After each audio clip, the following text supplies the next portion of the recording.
ఈసారి సంక్రాంతి రాజకీయంగానూ హీట్ పుట్టిస్తుంది. టీడీపీ జనసేన పొత్తు ఖరారవడంతో ఆ పార్టీ అధినేతలు ఇద్దరు ఇక జనాల్లో ఉండేలా కార్యాచరణ మొదలెట్టారు. మంగళగిరిలో చంద్రబాబు ఇంటికి పవన్ కళ్యాణ్ వెళ్లారు. పవన్ కళ్యాణ్ కు చంద్రబాబు స్వాగతం పలికారు. నైట్ కి అక్కడే ఇద్దరు డిన్నర్ చేయనున్నారు.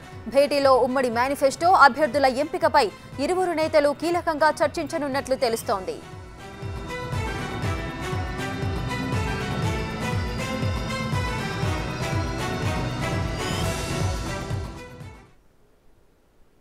మరింత సమాచారం ప్రతినిధి మల్లికార్జున అడిగి తెలుసుకుందాం.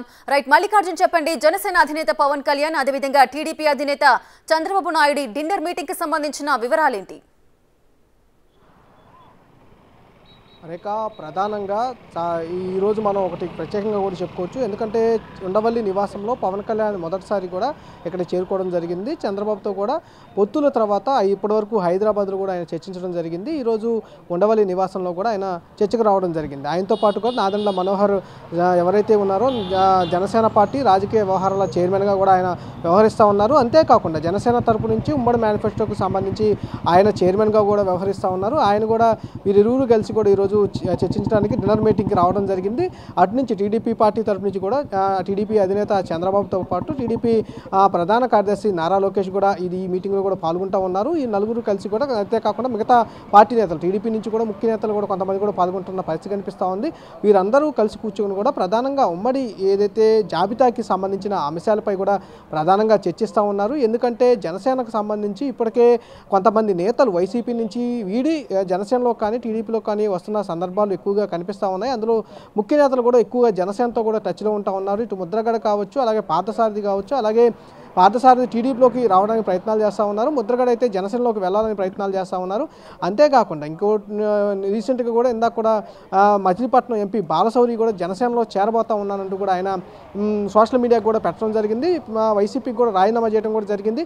త్వరలో నేను జనసేనలో చేరబోతున్నానంటూ కూడా ఆయన స్టేట్మెంట్ ఇవ్వడం కూడా జరిగింది. ఇలాగా పార్టీ నేతలు ఇటు జనసేన వైపు టీడీపీ వైపు ఎక్కువగా చూస్తూ ఉన్న పరిస్థితి కనిపిస్తూ ఉంది. వాళ్ళందరినీ కూడా చూసుకొని, ఎందుకంటే కంపల్సరీగా రాజకీయ భవిష్యత్తు కోసం వచ్చే నేతలను ఆచితూచి జాయిన్ చేసుకోవాలనే ఒక నిర్ణయానికి కూడా ఇరు పార్టీ నేతలు కూడా వచ్చినట్టు కూడా తెలుస్తూ ఉంది. ఆ అంశంపై కూడా ప్రధానంగా ఏదైతే ఈ భేటీలో కూడా చర్చించే అవకాశం కనిపిస్తూ ఉంది. ఒక పక్క చర్చించిన నిర్ణయాలు కూడా కొన్ని తీసుకోవడం జరుగుతూ ఉంది. అంతేకాకుండా ఉమ్మడి మేనిఫెస్టోకి సంబంధించి ఏదైతే దానికి సంబంధించిన కసరత్తు కూడా ఇప్పటికే జరుగుతున్న పరిస్థితి కనిపిస్తూ ఉంది. మహానాడులో ఇప్పటికే 6 పథకాలను కూడా ఏదైతే 24 ఎన్నికల్లో ప్రజలకు హామీ ఇచ్చి అధికారంలోకి వచ్చేందుకు మహానాడు వేదిక కూడా టీడీపీ 6 హామీలను కూడా ఇప్పటికే మినీ మేనిఫెస్టో రూపంలో కూడా విడుదల చేయడం జరిగింది. ఇప్పటికే ప్రజల్లో విస్తృతంగా దానిపై కూడా చర్చ జరిగే విధంగా కూడా టీడీపీ దానికి సంబంధించిన అంశాలపై కూడా వివిధ రూపాల్లో కూడా ప్రజల వద్దకు తీసుకెళ్తూ కూడా మినీ మేనిఫెస్టోని చేరువ చేసే పని అయితే టీడీపీ చేస్తూ ఉంది.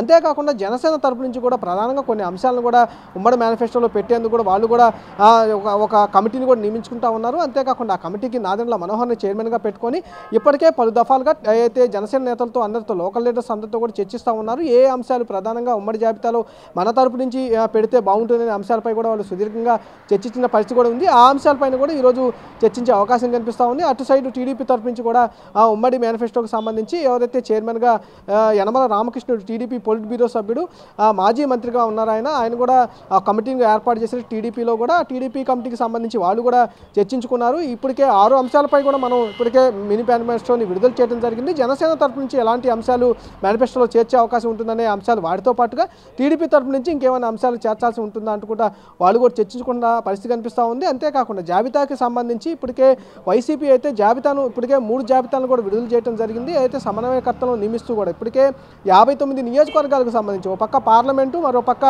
అసెంబ్లీ నియోజకవర్గాలకు సంబంధించి అన్ని మార్పులు చేర్పులు చేసుకుంటూ కూడా వైసీపీ ముందుకు దూసుకుపోతూ ఉంది. ఇప్పటికే 59 సంబంధించిన అభ్యర్థులు ఇన్ఛార్జిని కూడా నియమిస్తూ కూడా వెళ్ళిపోతూ ఉంది. అంతేకాకుండా ఇంకొక 2-3 జాబితాల్లో కూడా మిగతా నియోజకవర్గాలపై కూడా ఫోకస్ పెట్టింది. పూర్తిగా కసరత్తు చేసి అన్ని నియోజకవర్గాలకు సంబంధించి లిస్టును రిలీజ్ చేసేందుకు వైసీపీ అయితే చేస్తున్న పరిస్థితి కనిపిస్తూ ఉంది. అంతేకాకుండా దాంతో పోటీగా కూడా ప్రతిపక్షాలు కూడా అంటే ఉమ్మడి అయితే ఉన్నారో ఇప్పుడు పొత్తులో ఉన్నారు కాబట్టి కంపల్సరీగా వారు కూడా ఏ నియోజకవర్గాల్లో పోటీ చేయాలి, ఏ పార్టీ ఏ నియోజకవర్గాల్లో పోటీ చేయాలనే అంశాలపై కూడా సుదీర్ఘంగా ఈ భేటీలో కూడా చర్చిస్తూ ఉన్నారు. ఎందుకంటే జనసేన తరపు నుంచి కొన్ని ఆశావాహులు ఎక్కువగా జాయిన్ అవుతూ ఉన్నారు కాబట్టి కంపల్సరీగా ఆ అంశాలను కూడా ప్రస్తావిస్తున్నారు. చేస్తున్నారు రేఖ. మల్లికార్జున అయితే ఈ భేటీలో ఉమ్మడి మేనిఫెస్టో గురించి ఎక్కువగా ఫోకస్ అయితే చేయబోతున్నారు. అదేవిధంగా ఇప్పుడు ఎన్నికల్లో పార్టీలు అనుసరించే లేదా పార్టీలు ప్రకటించే మేనిఫెస్టో గురించి అందరూ మాట్లాడుకుంటారు. గెలుపు అవకాశాలు మేనిఫెస్టో పైన ఎక్కువగా ఆధారపడి ఉంటుంది. ఈ నేపథ్యంలో రెండు ముఖ్యమైన పార్టీలు అటు జనసేన అండ్ టీడీపీ ఇవి రెండు కూడా కలిసి ఈ ఎన్నికలకు వెళ్తున్నాయి. ఈ నేపథ్యంలో వీరిరువురికి సంబంధించిన మేనిఫెస్టో ప్రాధాన్యత ఏ విధంగా ఉండే అవకాశాలు ఉన్నాయి? కంపల్సరీగా, ఎందుకంటే మేనిఫెస్టోకి సంబంధించి ఇప్పటికే వైసీపీ ప్రభుత్వం ఏదైతే 2 పేజీలతో మేనిఫెస్టోని 2019లో రిలీజ్ చేసిందో దాంట్లో అధికంగా సంక్షేమాన్ని ఎక్కువగా కూడా ఇంక్లూడ్ చేసుకుంటూ కూడా ఆ హామీలను నెరవేర్చామని చెప్పి కూడా వైసీపీ చెబుతున్న పరిస్థితి కనిపిస్తూ ఉంది. దానికంటే మెరుగ్గా మేము సంక్షేమాన్ని అందిస్తాము, సంక్షేమాన్ని అందించడంతో పాటు కూడా రాష్ట్రాన్ని అభివృద్ధి చేస్తామంటూ కూడా ఇటు టీడీపీ కానీ జనసేన కానీ చెబుతున్న పరిస్థితి కనిపిస్తూ ఉంది. వాటిని బేస్ చేసుకున్నాం. ఎందుకంటే టీడీపీ ఇప్పటికే 6 అంశాలకు సంబంధించి సంక్షేమ పథకాలకు సంబంధించి మినీ మేనిఫెస్టోని ప్రకటించడం జరిగింది. దాంట్లో మహిళలకు సంబంధించిన అంశాలు కూడా ఎక్కువగా ఉంటా ఉన్నాయి. అంతేకాకుండా యువతకు సంబంధించిన అంశాలు ఎక్కువగా ఉంటా ఉన్నాయి. అలాగే రైతులకు సంబంధించిన అంశాలు, ఈ 3 సంబంధించిన అంశాలు అంటే రైతులు, అలాగే మహిళలు, అలాగే యువతకు సంబంధించి 3 అంశాలను ప్రధానంగా వాళ్ళు మినీ మేనిఫెస్టో కూడా రిలీజ్ చేయడం జరిగింది. అలాగే జనసేన కూడా సైతం అలాగే మేజర్గా కౌలు రైతులకు సంబంధించిన అంశాన్ని ప్రధానంగా ప్రస్తావిస్తూ ఉంటూ, ఎందుకంటే కౌలు రైతులు ప్రతిసారి ఏ ప్రభుత్వంలో ఉన్నా కూడా కౌలు రైతులు అనేవాళ్ళు బాగా నష్టపోతూ ఉన్నారంటూ కూడా జనసేన అధినేత గుర్తించడం జరిగింది. ఎందుకంటే జనసేన అధినేత పవన్ కళ్యాణ్ ఇప్పటికే కౌలు రైతుల కోసం ప్రత్యేకంగా ఆయన ఒక కార్యక్రమాన్ని కూడా చేస్తూ ఉన్నారు. ప్రతి కౌలు రైతు ఎవరైతే ఆత్మహత్య చేసుకున్నా ఉన్నారో ఆ ఆత్మహత్య చేసుకున్న కౌలు రైతుకు ₹1,00,000 కూడా ఆయన స్వయంగా వెళ్ళి వారి ఇంటికి వెళ్ళి వారి బాధితుల్ని పరామర్శించడం, వారి కుటుంబాలను పరామర్శించి ఓదార్చి వారికి ₹1,00,000 చెక్కును కూడా అందించి వస్తూ ఉన్నారు. ప్రభుత్వాన్ని కూడా అదే విషయాన్ని డిమాండ్ చేశారు. గతంలో కూడా ఆయన నేను స్వయంగా ఒక సినిమాలు చేసుకుంటూ ₹1,00,000 కౌలు రైతుకు అందిస్తూ ఉన్నాను, ప్రభుత్వం వారిని ఆదుకోవాలి, వాళ్ళకి సంబంధించిన ఆత్మహత్యలను తగ్గించే విధంగా వాళ్ళని ప్రోత్సహించాలి, వాళ్ళకి సంబంధించిన అంశాలపై వాళ్ళని తీసుకోవాలంటూ కూడా పవన్ కళ్యాణ్ అధినేత గతంలో చాలాసార్లు చెప్పడం జరిగింది. ఆ అంశాన్ని మేనిఫెస్టోలో కూడా రూపొందించుకునేందుకు కూడా కసరత్తు చేస్తూ ఉన్నారు.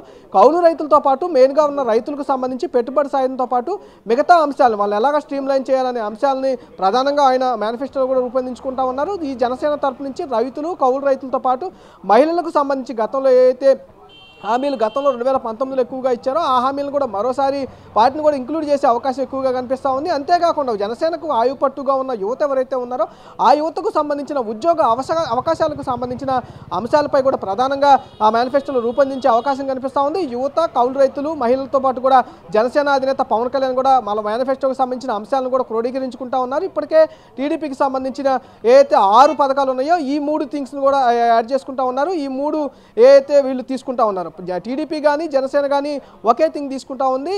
మహిళలు, యువత, రైతులు ఈ 3 అంశాలను ఎక్కువగా తీసుకుంటా ఉన్నారు. వీటిపైన ఎక్కువగా కూడా మేనిఫెస్టో అనేది కసరత్తు చేస్తూ ఉన్నారు. ఎందుకంటే 2019లో ఏదైతే వైసీపీ మేనిఫెస్టో చెప్పి అధికారంలోకి వచ్చిందో 2 పేపర్లతో రిలీజ్ చేసిన మేనిఫెస్టో, అలాగే ఈసారి కూడా టీడీపీ అంటే గతంలో కంటే భిన్నంగా ఈసారి టీడీపీ జనసేన పొత్తులో ఉన్న నేపథ్యంలో ఈ పద్యంలో కూడా పొత్తు సంబంధించిన అంశాలు ఎక్కువగా ప్రభావితం చేసే ఏదైతే సంక్షేమ పథకాలు కావచ్చు, అధికారానికి సంబంధించిన ఏదైతే అభివృద్ధికి సంబంధించిన అంశాలు ఏవైతే ఉన్నాయో ఆ అంశాలపైన ఎక్కువగా ఫోకస్ చేస్తున్నారు. రేఖ, మల్లికార్జున, అదేవిధంగా అభ్యర్థుల ఎంపికకు సంబంధించి ఎటువంటి ప్రణాళికలు వేస్తున్నారు?